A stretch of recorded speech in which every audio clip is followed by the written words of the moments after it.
Fun and Fit Finance Chick here. Today we're going to be talking about how I saved $5,000 while living in Miami solo and working a 9 to 5, okay? So if you guys are interested in this topic, please pull out your notepads, whatever you have near where you can write something down because you're not going to want to miss these tips. Let's get right into it. So, I actually managed to save $5,000 in less than 6 months, okay? Living in Miami is very expensive, okay? For those who don't know, it is very, very, very expensive for absolutely no reason. Not only is it expensive, but the money that you put out does not match what you receive. So, for example, your money does not stretch far in Miami. In Georgia, you can get a nice house, 3-bedroom, 2-bath, and you can pay probably $900 a month. Yeah? In Miami, that's not going to get you much of anything besides a 1-bedroom, 1-bath apartment in a questionable neighborhood. But that's about it. Okay. And that's where I lived at. Okay. So, that's the first thing. Okay. But moving on to how I specifically did it.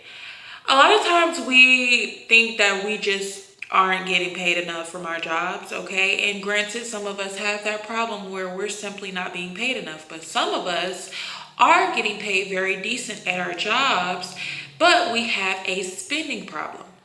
Our spending is exceeding our saving, okay? So you have to shift yourself into this mindset where you're saving triple what you're spending, okay? So that's what I had to do. I had to transition myself into a mood where I stopped going thrift shopping, because thrift shopping is something I absolutely love. It was actually an addiction, looking back, because of how frequent I would actually do it. So I love going to places like Goodwill and looking at some of the cute dresses, and before I know it, I'm walking out of there and my total is like $10, sometimes $13, and sometimes $8 to $9, just depending on what I get. If I get heels by themselves, or if I get heels paired with jeans or whatever, I find a cute little outfit. I just absolutely was obsessed with Goodwill. So with that being stated, if you have an obsession, an unhealthy obsession, that can be anything from shopping to eating out. Eating out is something that most Americans do and suffer from, okay? Not just physically suffer from and health-wise, but also their pocket-wise. Eating out every day can easily turn into 200 to 300 extra dollars per month, okay? And if you don't think so, let's really do simple math, okay? $200 a month, there's typically 4 weeks in a month, so that's about $50. That's about $50 a week. So if you're getting, a nice, Jamaican plate or a nice Chinese plate, you're going to a buffet, or you're getting McDonald's. I don't eat at McDonald's, so I wouldn't know the prices exactly, but you're eating at McDonald's, for morning, lunch, and dinner at McDonald's, or, whatever the case may be, that can easily go into more than $10 a day. So that only takes 5 days to reach that $50 a week that you're spending on eating out. So $50 times 4, that's 200. So let's say you eat out every day of the week. So that's 10 times 7. 7 times 4, that's 280. So you're getting closer to that 300 mark. And there's people who eat way more than that on, eating out and fast food and things of that nature. So with that being stated, that can easily, you see how easy that can turn into an extra $200 to $300 a month, sometimes even more, simply by eating out, okay? So That's a $200 to $300 expense that's coming out of your paychecks, that's coming out of your, your checking account, your, hopefully not your savings account, but your money in general that's going out, and it's disappearing so consistently and regularly to where you're not noticing it. Why? Because you're eating, you're enjoying that food. So it's just leaving out of your account.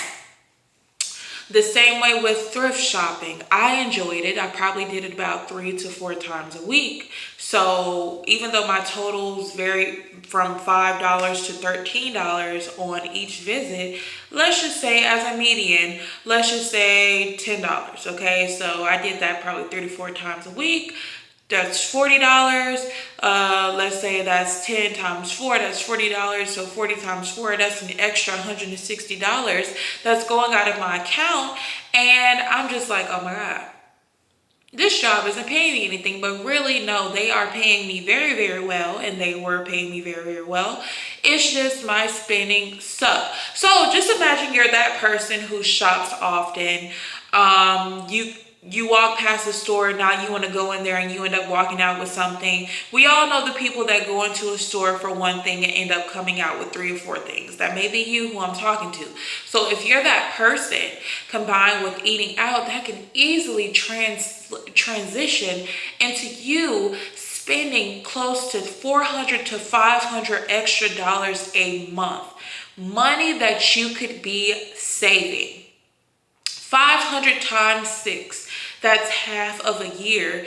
$3,000 that could be going into your savings account or into a business venture or something that's going to generate you profit in return, but instead it's leaving out, okay?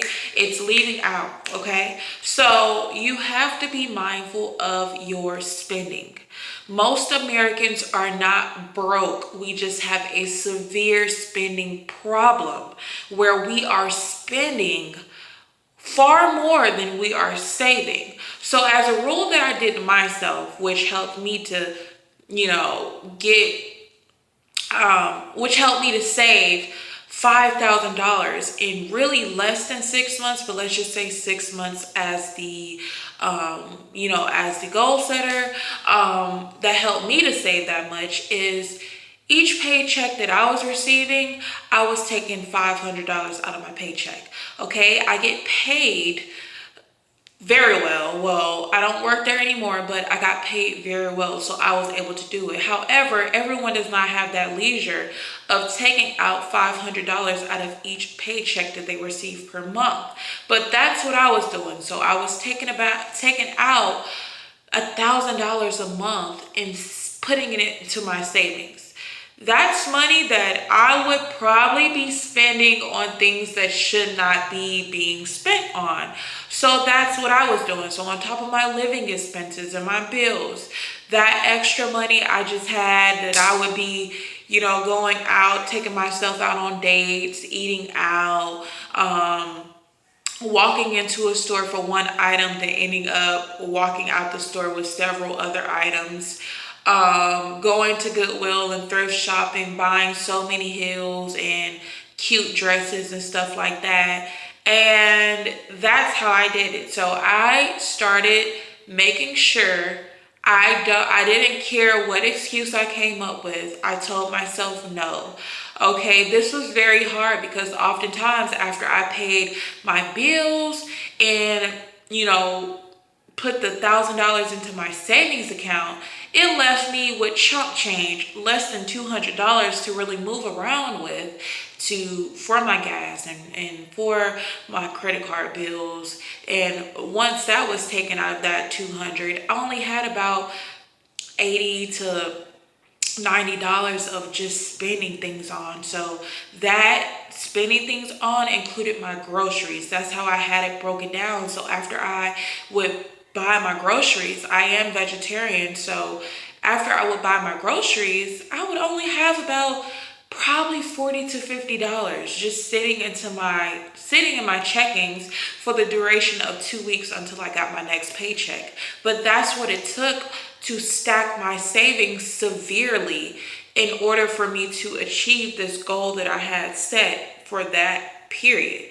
Okay, so you have to do aggressive saving if you want to be able to live somewhere where it is very expensive to live at, and you want to have a decent savings account. You have to have aggressive saving, okay? And you have to be stingy with your money, okay? Be stingy. Do not put more money into these corporations, into McDonald's, into these buffets. Don't put more money into their pockets when you can be saving and stacking your savings account. We all need an emergency fund. I believe that everyone should have at least $10,000 in their savings account. And before you say, oh, I can't do that, I have kids, I have this, I have that, think about what you're spending your money on per month. Think about if you really need it or not. If you don't really need it, which 9 times out of 10 you really don't really need it, then cut it off. Put that into your savings. It's that simple. So I hope this video really helped you guys out. If you guys like these type of videos, please be sure to leave a comment and thumbs up. I would really appreciate it. Thank you guys so much for watching this video, and I'll catch you guys in my next one. Bye.